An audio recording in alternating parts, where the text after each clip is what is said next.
High winds and a crowded fleet made for a beautiful and exciting day of racing at this year's Queen City Open. This footage is from the third race, where Warrington, our boat, started at the same time as 20 other boats. They were only actually racing against 6 or 7 in our division. In such a crowded start, it's hard to get a good, clean slot, so we ended up on the extreme boat end and a few seconds late. But considering how much difficulty everyone was having just controlling the boats in these swells and gusts, I was happy to have the extra space. You can see that as we came around the committee boat, our friends on Elysium were just below us. For a minute I was worried they might force us into the committee boat and we'd have to peel off, turn around and try again. But when I talked to the skipper later, he confirmed that they were really only interested at that moment in just starting the race. So far, Keith, Charles, and I had had a great day of racing, but it was tough to tell our actual results from the water.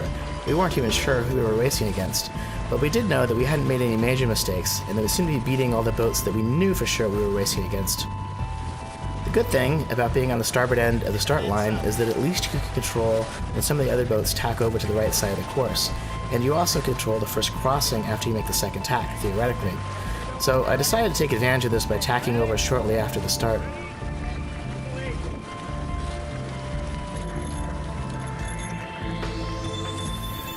We trimmed for about 20 knots of true wind speed, so the mainsail was flat and twisted at the top to bleed off the extra energy.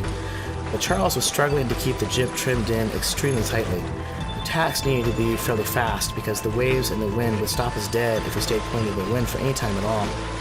But thankfully, after a couple of hours of practice, we had gotten the hang of it and we were pretty sharp.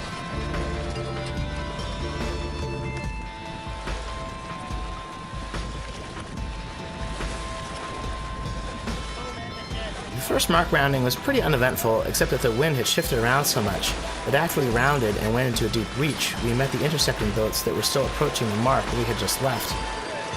Still, on the downwinds, we were absolutely flying.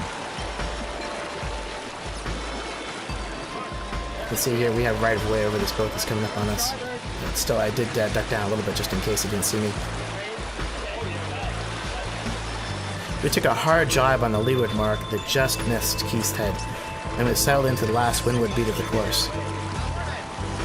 We were having fun pushing our boat as hard as we could. We even took water across the bow, first in our little Kirby. There was lots of water in the cockpit all day. I had to pinch the windward mark to make it around without touching, with the boom cleared by only about 6 inches or less.